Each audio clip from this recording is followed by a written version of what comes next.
اعوذ باللہ من الشیطان الرجیم، بسم اللہ الرحمن الرحیم۔ شروع اللہ کی پاک ذات کے نام سے جو بڑا مہربان اور نہایت رحم والا ہے۔ الف لام را، یہ اس کتاب کی آیتیں ہیں جو حق واضح کرنے والی ہے۔ ہم نے اس کو ایسا قرآن بنا کر اتارا ہے جو عربی زبان میں ہے تاکہ تم سمجھ سکو۔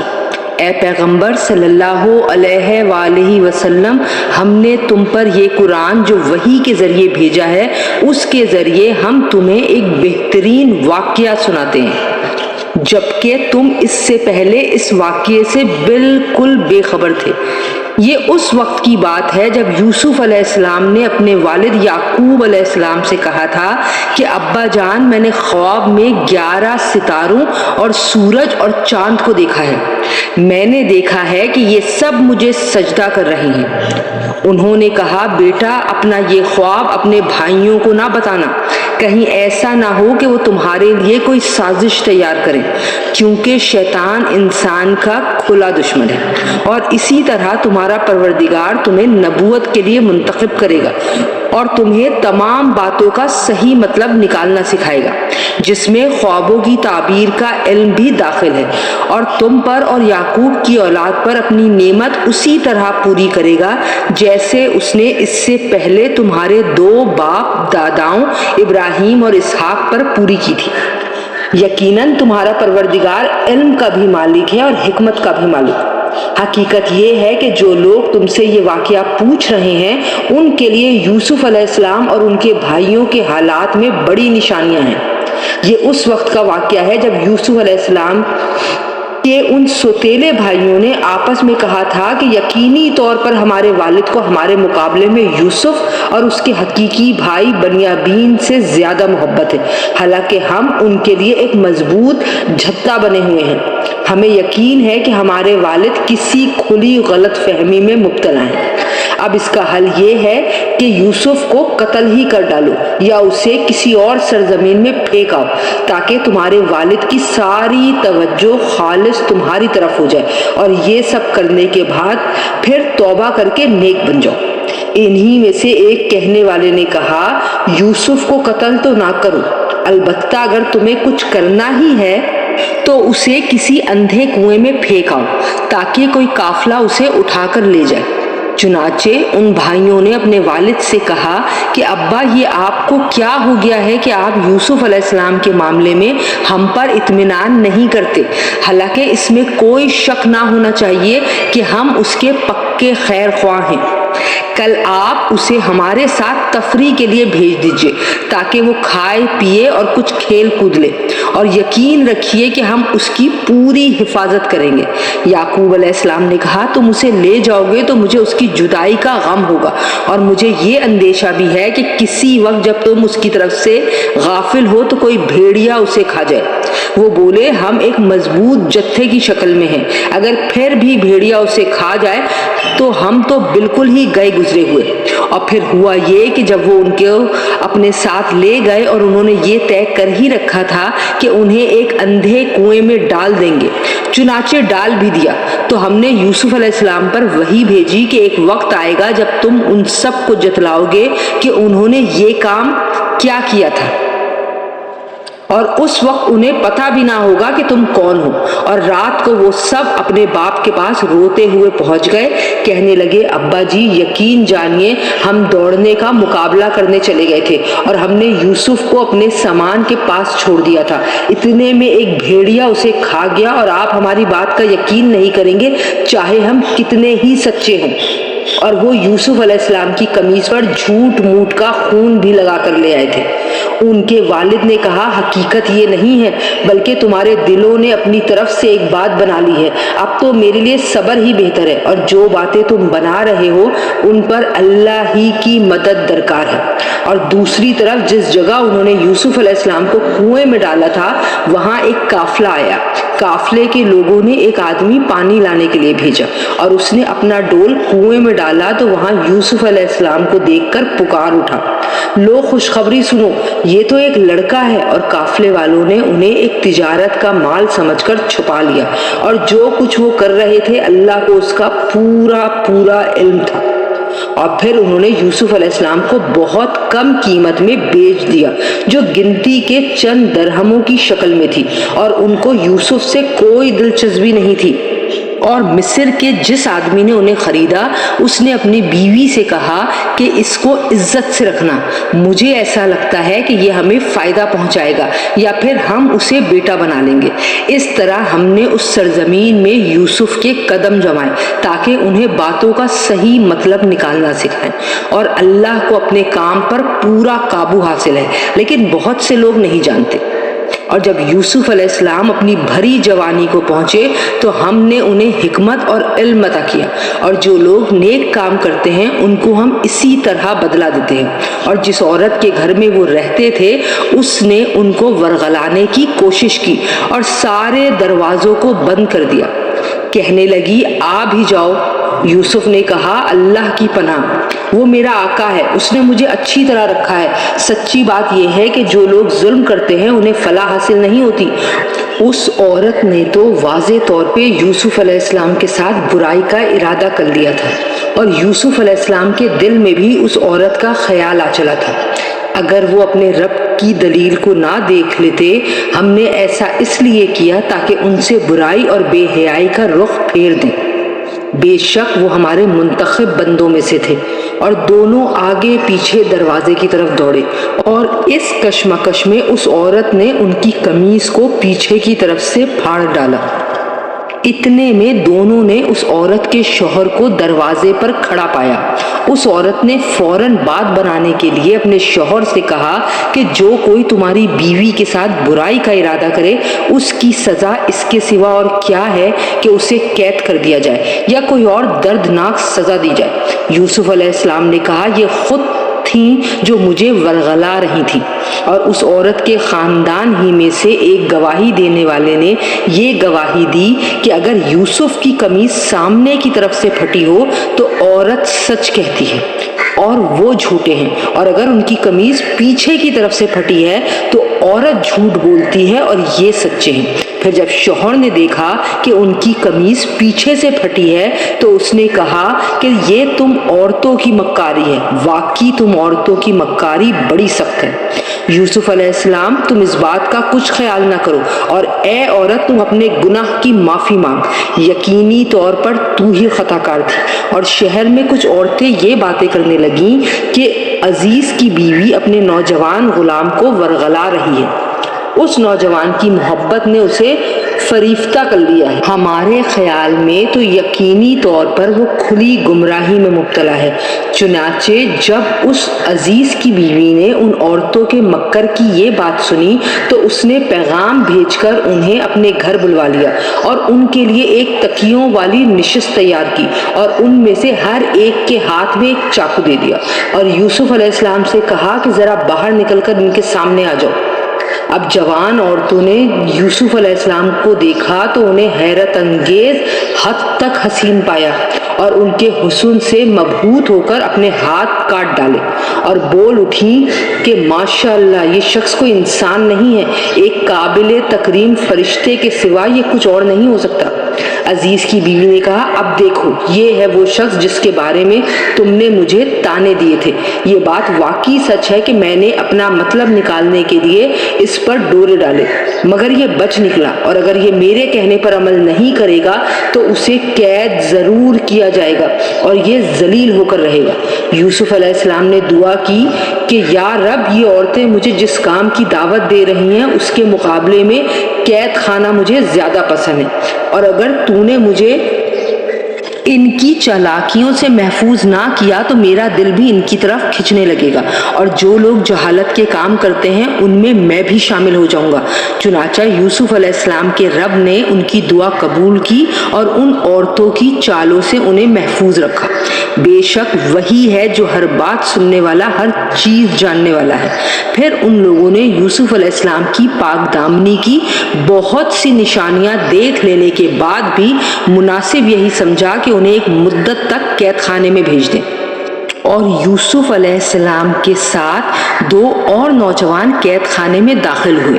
ان میں سے ایک نے ایک دن یوسف علیہ السلام سے کہا کہ میں خواب میں اپنے آپ کو دیکھتا ہوں کہ میں شراب نچوڑ رہا ہوں، اور دوسرے نے کہا کہ میں خواب میں یوں دیکھتا ہوں کہ میں نے اپنے سر پر روٹی اٹھائی ہوئی ہے اور پرندے اس میں سے کھا رہے ہیں، ذرا ہمیں اس کی تعبیر بتاؤ، ہمیں تم ایک نیک آدمی نظر آتے ہو۔ یوسف علیہ السلام نے کہا جو کھانا تمہیں قید خانے میں دیا جاتا ہے وہ ابھی آنے نہیں پائے گا کہ میں تمہیں اس کی حقیقت بتاؤں گا۔ یہ اس علم کا حصہ ہے جو میرے پروردگار نے مجھے عطا فرمایا ہے، اور یہ اس علم کا صرف ایک حصہ ہے، مگر اس سے پہلے میری ایک بات سنو۔ بات یہ ہے کہ میں نے ان لوگوں کا دین چھوڑ دیا ہے جو اللہ پر ایمان نہیں رکھتے اور جو آخرت کے منکر ہیں، اور میں نے اپنے باپ دادا ابراہیم، اسحاق اور یعقوب کے دین کی پیروی کی ہے۔ ہمیں یہ حق نہیں ہے کہ اللہ کے ساتھ کسی بھی چیز کو شریک ٹھہرائیں۔ یہ توحید کا عقیدہ ہم پر اور تمام لوگوں پر اللہ کے فضل کا حصہ ہے، لیکن اکثر لوگ اس نعمت کا شکر ادا نہیں کرتے۔ اے میرے قید خانے کے ساتھیوں، کیا بہت سے متفرق رب بہتر ہیں یا وہ ایک اللہ جس کا اقتدار سب پر چھایا ہوا ہے؟ اس کے سوا جس کی تم عبادت کرتے ہو ان کی حقیقت چند ناموں سے زیادہ نہیں ہے جو تم نے اور تمہارے باپ داداؤں نے رکھ لیے ہیں۔ اللہ نے ان کے حق میں کوئی دلیل نہیں اتاری۔ حاکمیت اللہ کے سوا کسی کو حاصل نہیں ہے۔ اسی نے یہ حکم دیا ہے کہ اس کے سوا کسی کی عبادت نہ کرو۔ یہی سیدھا سیدھا دین ہے، لیکن اکثر لوگ نہیں جانتے۔ اے میرے قید خانے کے ساتھیوں، اب اپنے خوابوں کی تعبیر سنو۔ تم میں سے ایک کا معاملہ تو یہ ہے کہ وہ قید سے آزاد ہو کر اپنے آقا کو شراب پلائے گا، رہا دوسرا تو اسے سولی دی جائے گی جس کے نتیجے میں پرندے اس کے سر کو نوچ کر کھائیں گے۔ جس معاملے میں تم پوچھ رہے تھے اس کا فیصلہ اسی طرح ہو چکا ہے، اور ان دونوں میں سے جس کے بارے میں ان کا گمان تھا کہ وہ رہا ہو جائے گا، اس سے یوسف علیہ السلام نے کہا کہ اپنے آقا سے میرا بھی تذکرہ کر دینا۔ پھر ہوا یہ کہ شیطان نے اس کو یہ بات بھلا دی کہ وہ اپنے آقا سے یوسف علیہ السلام کا تذکرہ کرتا۔ چنانچہ وہ کئی برس قید خانے میں رہے، اور چند سال بعد مصر کے بادشاہ نے اپنے درباریوں سے کہا کہ میں خواب میں کیا دیکھتا ہوں کہ 7 موٹی تازی گائیں ہیں جنہیں 7 دبلی پتلی گائیں کھا رہی ہیں، نیز 7 خوشے ہرے بھرے ہیں اور 7 اور ہیں جو سوکھے ہوئے ہیں۔ اے درباریوں، اگر تم خواب کی تعبیر دے سکتے ہو تو میرے اس خواب کا مطلب بتاؤ۔ انہوں نے کہا کہ یہ پریشان قسم کے خیالات معلوم ہوتے ہیں اور ہم خوابوں کی تعبیر کے علم سے واقف بھی نہیں۔ اور ان 2 قیدیوں میں سے جو رہا ہو گیا تھا اور اسے ایک لمبے عرصے کے بعد یوسف علیہ السلام کی بات یاد آئی تھی، اس نے کہا کہ میں آپ کو اس خواب کی تعبیر بتائی دیتا ہوں، بس مجھے یوسف علیہ السلام کے قید خانے میں بھیج دیجیے۔ چنانچہ اس نے قید خانے میں پہنچ کر یوسف علیہ السلام سے کہا، یوسف، اے وہ شخص جس کی ہر بات سچی ہوتی ہے، تم ہمیں اس خواب کا مطلب بتاؤ کہ 7 موٹی تازی گائیں ہیں جنہیں 7 دبلی پتلی گائیں کھا رہی ہیں، اور 7 خوشے ہرے بھرے ہیں اور دوسرے 7 اور ہیں جو سوکھے ہوئے ہیں۔ شاید میں لوگوں کے پاس واپس جاؤں اور انہیں خواب کی تعبیر بتاؤں تاکہ وہ بھی حقیقت جان لیں۔ یوسف علیہ السلام نے کہا، تم 7 سال تک مسلسل غلہ زمین میں اگاؤ گے۔ اس دوران جو فصل کاٹو اس کو اس کے بالیوں ہی میں رہنے دینا، البتہ تھوڑا سا غلہ جو تمہارے کھانے کے کام آئے وہ نکال لیا کرو، اور پھر اس کے بعد تم پر 7 سال ایسے آئیں گے جو بڑے سخت ہوں گے، اور جو کچھ ذخیرہ تم نے ان سالوں کے واسطے جمع کر کے رکھا ہوگا اس کو کھا جائیں گے۔ ہاں، البتہ تھوڑا سا حصہ جو تم محفوظ کر سکو گے صرف وہ بچ جائے گا۔ پھر اس کے بعد 1 سال ایسا آئے گا جس میں لوگوں پر خوب بارش ہوگی اور وہ اس میں انگور کا شیرہ نچوڑیں گے۔ اور بادشاہ نے کہا کہ اس کو یعنی یوسف علیہ السلام کو میرے پاس لے کر آؤ۔ چنانچہ جب ان کے پاس ایلچی پہنچا تو یوسف علیہ السلام نے کہا، اپنے مالک کے پاس واپس جاؤ اور ان سے پوچھو کہ ان عورتوں کا کیا قصہ ہے جنہوں نے اپنے ہاتھ کاٹ ڈالے تھے۔ میرا پروردگار ان عورتوں کے مکر سے خوب واقف ہے۔